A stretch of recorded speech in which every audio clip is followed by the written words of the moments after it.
नमस्कार मित्रों, खेल और खिलाड़ियों की आवाज़ खेलपथ में आपका हार्दिक स्वागत है। दोस्तों, आओ मध्य प्रदेश सरकार, मध्य प्रदेश ओलंपिक संघ और मध्य प्रदेश खेल एवं युवा कल्याण विभाग की झूठी खेल तरक्की पर ताली पीटें, जश्न मनाएं। इस समय गुजरात में 36वें राष्ट्रीय खेल परवान चढ़ रहे हैं। इन खेलों में छोटे छोटे राज्य जहां पदक दर पदक जीतकर अपने राज्य का गौरव बढ़ा रहे हैं, वहीं मध्य प्रदेश बेईमानी के सहारे मेडल सूची में सर्वश्रेष्ठ 5 स्थानों की कवायद में जुटा हुआ है। यह पहला अवसर नहीं है जब मध्य प्रदेश झूठी वाहवाही के लिए बाहरी प्रदेशों के खिलाड़ियों को पैसे के लोभ के चक्कर में न केवल मध्य प्रदेश से खिलाता है, बल्कि उसके पदक जीतने पर मुंह मांगी रकम देता है। सिर्फ यह स्वांग इसलिए होता है कि मध्य प्रदेश की आम जनता यह जान सके कि सरकार खेलों में बहुत अच्छा कर रही है। देखा जाए तो पिछले 1.5 दशक में मध्य प्रदेश ने खेलों के विकास के नाम पर करोड़ों रुपए खर्च किया है। तरह तरह के क्रीड़ांगन बनाए गए, जमकर सामान खरीदी हुई, लेकिन नतीजा ढाक के 3 पात ही निकला है। बात हम झारखंड में हुए राष्ट्रीय खेलों की करें या केरल में हुए राष्ट्रीय खेलों की, इन सभी खेलों में बाहरी प्रदेश के खिलाड़ियों के सहारे मध्य प्रदेश मेडल सूची में टॉप 10 में रहा है। देखा जाए तो मध्य प्रदेश के बाहर के जिन खिलाड़ियों ने मेडल जीते हैं, उन अगर मेडलों को बाहर कर दिया जाए, उन्हें मध्य प्रदेश से हटा दिया जाए, तो नतीजा और आंकड़े बड़े शर्मनाक नजर आते हैं। मध्य प्रदेश खेल एवं कल्याण मंत्री यशोधरा राजे सिंधिया, मध्य प्रदेश के मुख्यमंत्री शिवराज सिंह चौहान तथा मध्य प्रदेश ओलंपिक संघ के लंबे समय से काबिज खेलनहारों के लिए ये शर्म की बात है कि मध्य प्रदेश करोड़ों रुपए खर्च करने के बाद भी आज दूसरे प्रदेश के खिलाड़ियों पर निर्भर है। क्या मध्य प्रदेश में प्रतिभाएं नहीं हैं, या फिर मध्य प्रदेश सरकार, मध्य प्रदेश ओलंपिक संघ, मध्य प्रदेश खेल एवं कल्याण विभाग को अपने खिलाड़ियों पर भरोसा नहीं है? यह छलावा, यह बेईमानी आखिर किसके लिए? गुजरात में हो रहे राष्ट्रीय खेलों में स्वप्ना बर्मन ने स्वर्ण पदक जीता। स्वप्ना बर्मन मध्य प्रदेश की नहीं है। स्वप्ना बर्मन एशियाई खेलों की स्वर्ण पदक विजेता एथलीट हैं। पश्चिम बंगाल के जलपाईगुड़ी की रहने वाली स्वप्ना बर्मन गरीब परिवार से ताल्लुक रखती हैं, लेकिन किसी की गरीबी को आर्थिक संबल देने के लिए हम बेईमानी का सहारा नहीं ले सकते। दरअसल जिस तरह मध्य प्रदेश सरकार, मध्य प्रदेश का खेल विभाग, मध्य प्रदेश ओलंपिक संघ बाहरी खिलाड़ियों से अपने प्रदर्शन को सुधारने की कोशिश करते हैं, वह नितांत शर्मनाक है। यदि हमको 5-5 लाख रुपए देकर खिलाड़ियों से अपना गौरव बढ़ाना है, तो फिर मैं समझता हूँ कि मध्य प्रदेश की सारी खेल एकेडमियाँ बंद कर देनी चाहिए। यदि हमको बेईमानी से ही पदक जीतने हैं तो हमारे देश में बेईमान खिलाड़ियों की भी कमी नहीं है। दरअसल जिस तरह से मध्य प्रदेश सरकार, मध्य प्रदेश खेल विभाग और मध्य प्रदेश ओलंपिक संघ बेईमानी के सहारे राष्ट्रीय खेलों में सद्भावना, खेल भावना का मजाक उड़ा रहा है, उसकी जितनी निंदा की जाए कम है। क्या यही विकास है? क्या इसीलिए क्रीड़ांगनों पर करोड़ों रुपए खर्च किए गए कि हम 15 साल में मेडल विजेता नहीं बना सके और हम दूसरे राज्यों के खिलाड़ियों पर निर्भर हैं? हम दूसरे राज्यों के खिलाड़ियों से अपनी पीठ थपथपाना चाहते हैं? क्यों?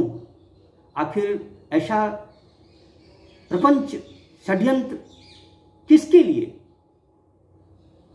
यह पैसा क्यों व्यर्थ बहाया जा रहा है? ये सोचने की बात है। अब तक मध्य प्रदेश सरकार बाहरी खिलाड़ियों पर कई करोड़ रुपए खर्च कर चुकी है, सिर्फ इसलिए कि मध्य प्रदेश मेडल सूची में सर्वश्रेष्ठ 10 राज्यों में शामिल रहे। ये नितांत निंदनीय, शर्मनाक है। जवाबदेह पदों को पर बैठे खेलनहारों को स्वविवेक से सोचना चाहिए कि क्या यह मध्य प्रदेश के साथ छलावा नहीं है? यह छलावा आखिर कब तक चलेगा? कब तक हम अपने प्रदेश के खिलाड़ियों के साथ नाइंसाफी करते रहेंगे?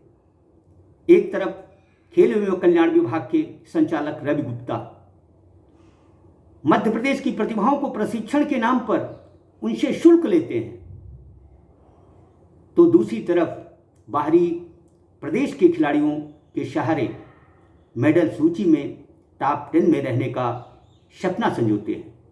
ये नितांत निंदनीय और शर्मनाक है। इसकी जांच होनी चाहिए। दरअसल जांच कौन करेगा जब समूचे खेल तंत्र में ही भ्रष्टाचार व्याप्त हो? देखा जाए तो अब तक हरियाणा ने सभी खेल यूनिटों को पीछे छोड़ते हुए मेडल टैली में शिखर पर विराजमान है। हरियाणा खेलों में क्यों तरक्की कर रहा है, क्यों आगे बढ़ रहा है? इसकी न केवल विवेचना होनी चाहिए बल्कि मध्य प्रदेश के खेलनहारों को हरियाणा में जाकर देखना चाहिए। ये देखना चाहिए कि हरियाणा अपने प्रशिक्षकों और खिलाड़ियों को क्या क्या सुविधाएं दे रहा है।